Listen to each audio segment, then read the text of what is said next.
my senior year, I was directing 5 shows, and there's a camera, obviously, in the control room, and I used to point to it and saying, ESPN, this is for you. Take one.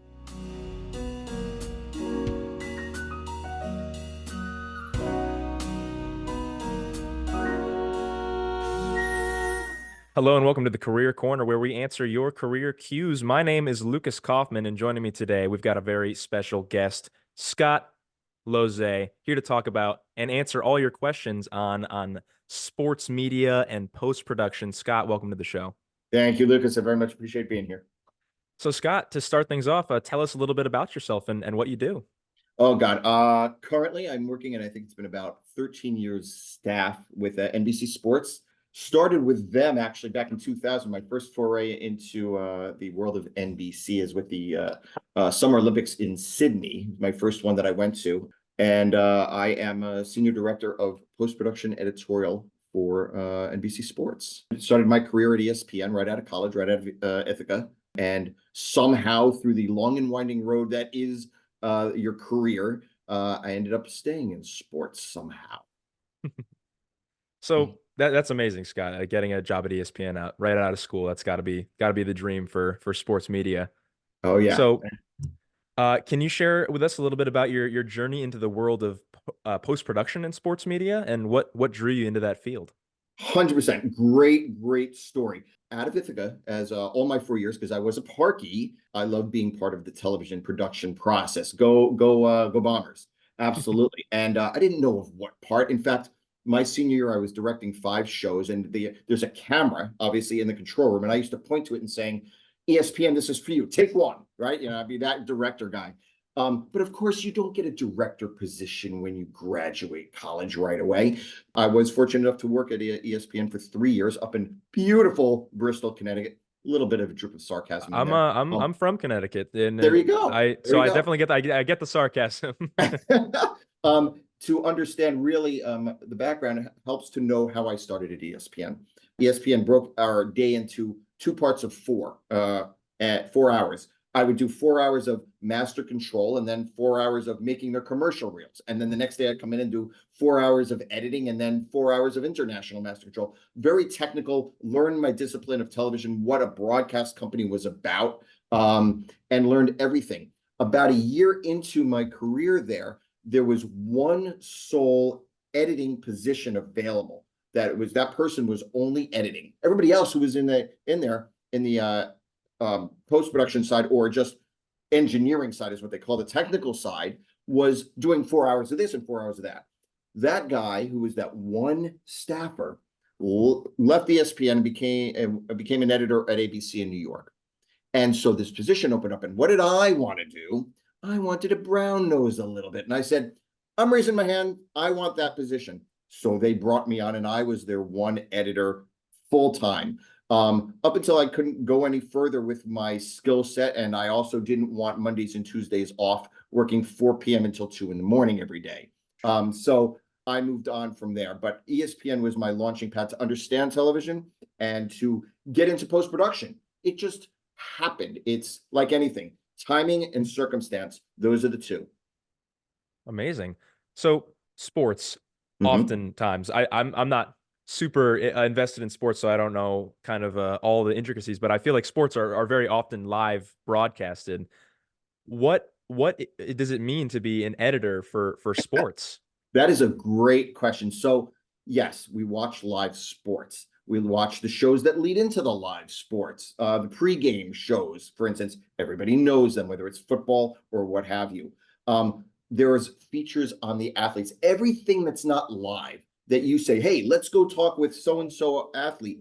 There was an ENG shoot that had to do with electronic news gathering shoot, field shoot, right? You go out and you interview. Then you have to find the B-roll, the footage that accompanies what they're talking about. You have to present it in a way. You have to add music to it. It's not live. Now, during the game, there are times where we will say, like coming back after halftime, we're going to do a recap on a football game of the first and second quarter and only the major highlights. And we're going to do it to pounding music, and we're going to show it in about 30 seconds. That's stuff that my team does.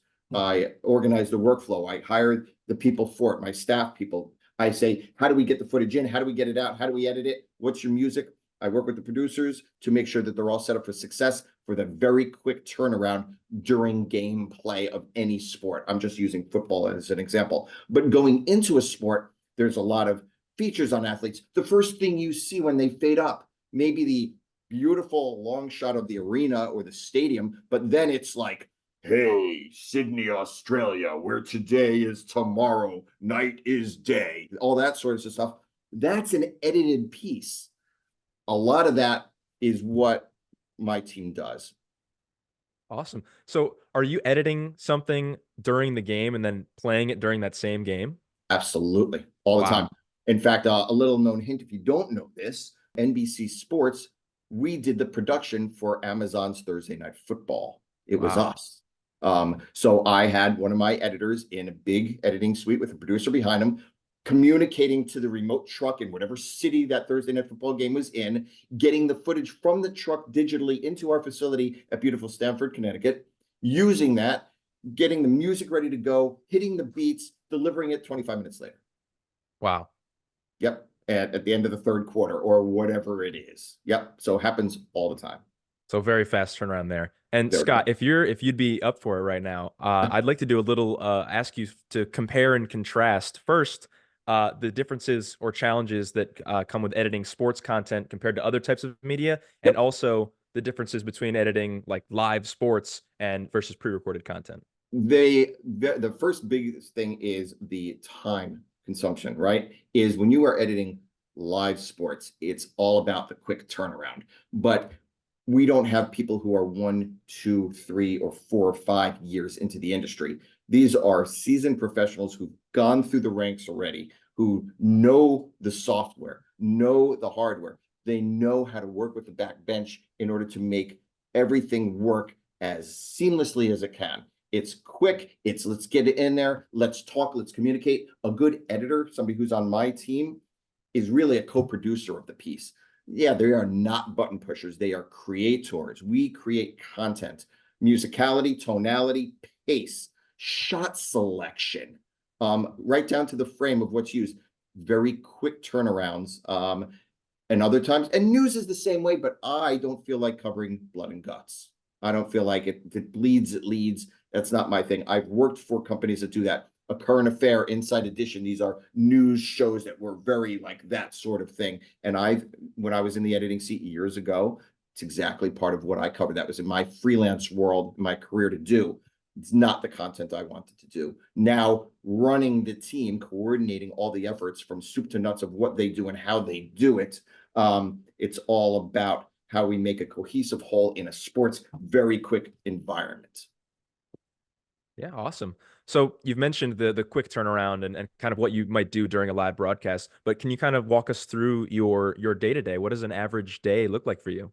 Sure, 100%. Well, right now I'm knee deep in the head of prepping for the Olympics that will happen in Paris at the end of July, July 26th. For all those listeners who want to write it out in their calendar. We started 5 months ago preparing for this, from the 50-foot level to the 1-inch level.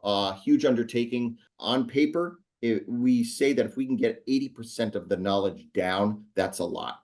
To think that we're going to get 100% understanding of what it's going to be like when the Olympics hits, you don't. So you accept that 80%. So I'm knee deep into the 57 different editors who will be entering from across the world into our facility in Stamford, Connecticut.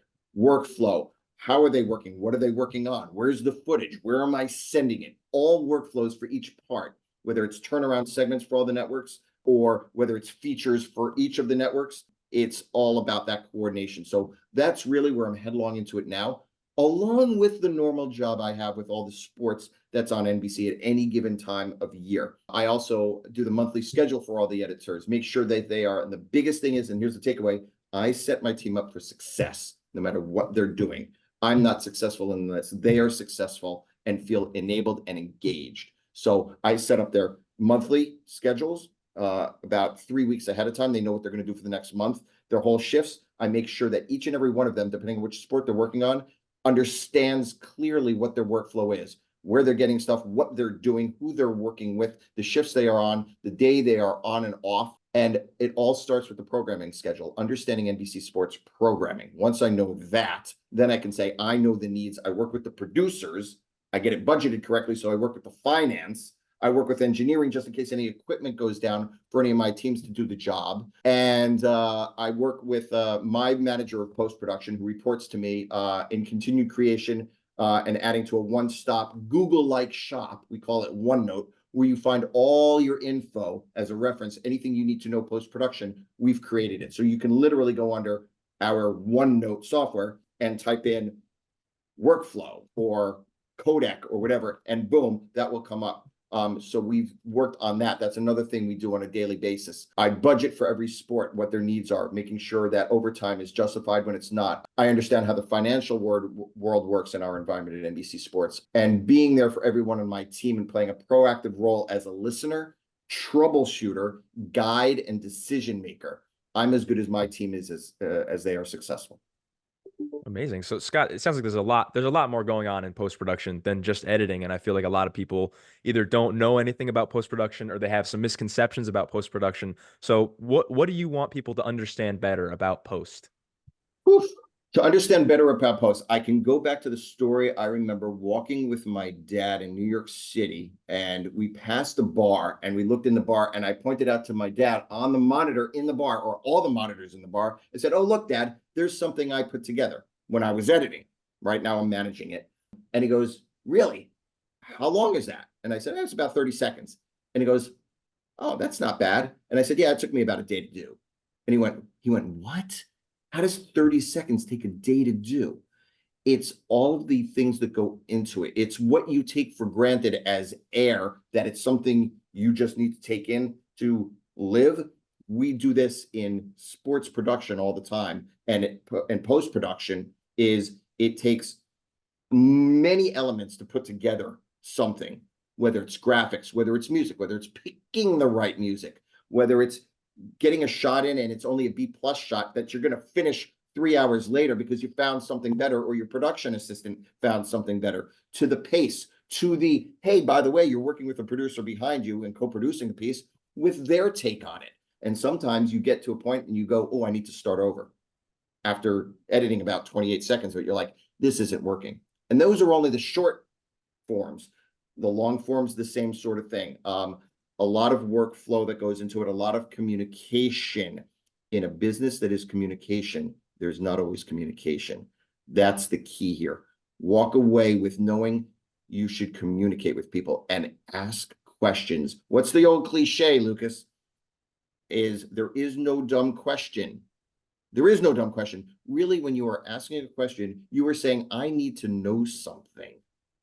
Somebody who is in a position of knowledge should be able to say, bring it on each and every time. Bring your questions on.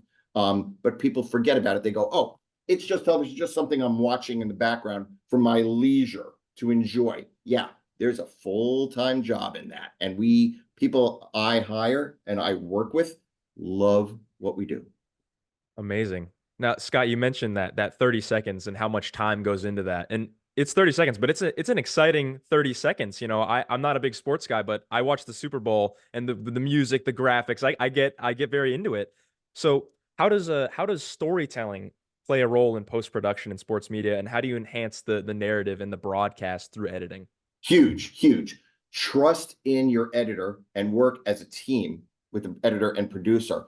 It's all about the pacing. It's all about, what's the idea here? A producer is going to come with you with content. So let me say that again. I'm working with a producer and I'm their editor. They're giving me the content of which to work and the storyline at a 50-foot view. I, as the editor, am bringing my skill set of the software, of the effects, of the music, of the B-roll, of all of the footage, of the pacing and experiences that I know to put this together.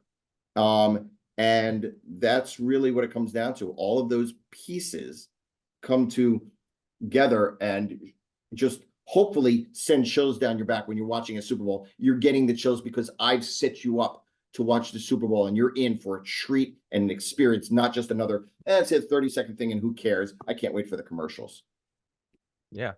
So Scott, With the rise of streaming services and social media, how has sports post-production evolved, and what opportunities does this present for professionals and yourself in this field?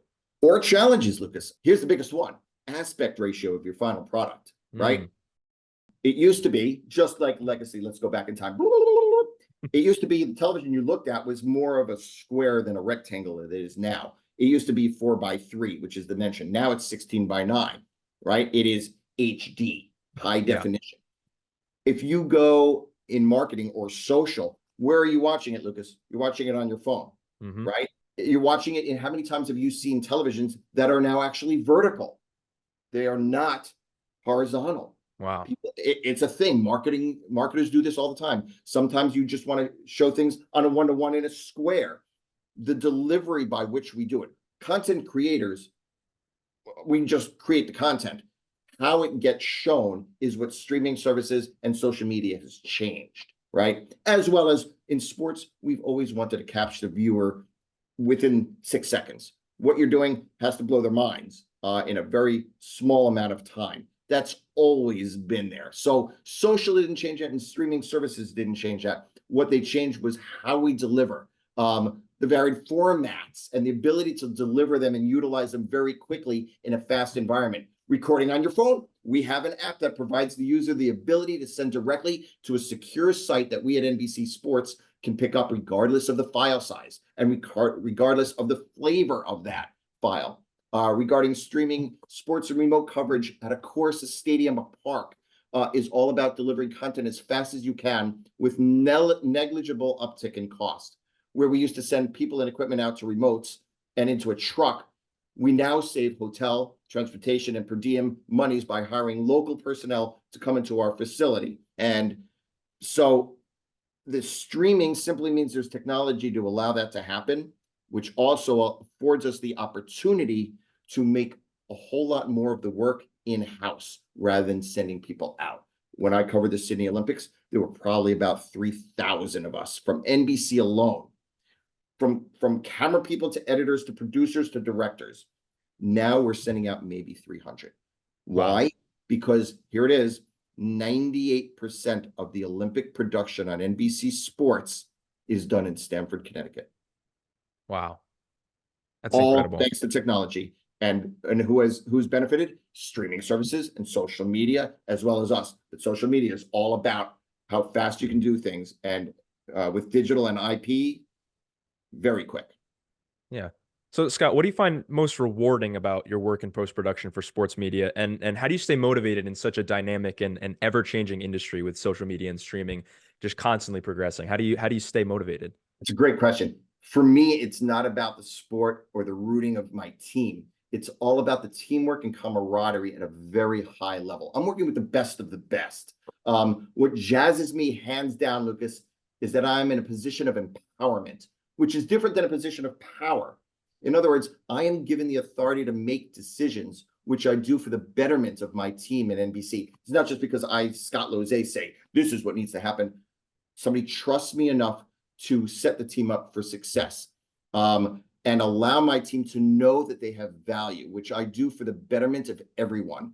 I'm in a position to guide, educate, listen, flex when I need to, communicate, and finalize workflows and procedures that NBC Sports is now set up for success every day. This is how I am motivated. I'm as good as my team is, and only satisfied when I know my team understands and executes every day across the sports spectrum. Forget about keeping up with technology, which I continually learn, and forget about the millions and tens of millions of viewers watching and experience all that my team and I create. If my team is happy, valued, and feel comfortable and confident with what they are doing and how they execute creativity, I could be working in the widget industry and I would be happy. I just happen to be working in a sports production facility, which is on the top of its game and very progressive, and that gives a damn about its people, empowers them to make a difference, and pays commensurate to the work created. The totality of this is a huge win in my book. Amazing. Now, Scott, before we run out of time here, what advice would you give to somebody aspiring to pursue a career in post-production, specifically in sports media like yourself? It's great. Certainly learn software, learn aesthetics of music, effects, Tutorials, they're ubiquitous online. YouTube, you can look up anything you want. Practice and hone your skills. Get into any environment, local, regional, national, it doesn't matter, and get experience on not only editorial processes, but the industry itself. How does any place work? At the local level, a lot of correspondents edit their own items in news. Digital.com companies have preditors, producer and editor, where you do both. On a national level, where you come from with experience as an editor from somewhere else, millions of eyeballs are watching, and you have to have a good personality and excellent at your craft. So get to know how the industry works. Ask alumni from IC to talk about their jobs. If a professional is given the opportunity to talk and you show an interest, you can learn a slew about that particular workflow or their jobs, and make clear your deep interest and commitment. And basically, listen. There's a lot of information, especially for college students, whether they're getting an internship during the summer or whether they're getting a job afterwards. A lot of information out there. All they have to do is show that they can listen and be there on a moment's notice, and the rest will just happen. Amazing. And Scott, is there anything else that we haven't covered that you want to make sure that we add in here before we close out? Yes. Be your authentic self. I know it sounds cliche. I know it sounds silly. I'm a hiring manager, Lucas. I hire people. I interview people. I turn people away. And I say, welcome to NBC Sports. The best candidates are the ones that are genuine, that smile, that are vulnerable with me, that I have a connection with. Be yourself. And if you find yourself in an interview that isn't working well, that's okay. It's a learning experience, just as well as a learning experience would be if you were successful in getting the job. Be yourself. Why would you want to work in a job that is not allowing you to be yourself? Get out, run far away from that, and allow you to find that company that will accept you for you. And that's across the spectrum, not just television production. Amazing. Well, Scott, thank you so much for joining us. Your stories and your advice have been incredible today. Lucas, my pleasure. Thank you for listening. It's been great. And folks at home, you don't have to wait for our next episode to get career guidance. You can visit drop-in hours every weekday from 11 to 2 in Muller Faculty Center 101. I'm Lukas Kauffman, and this is the Career Corner.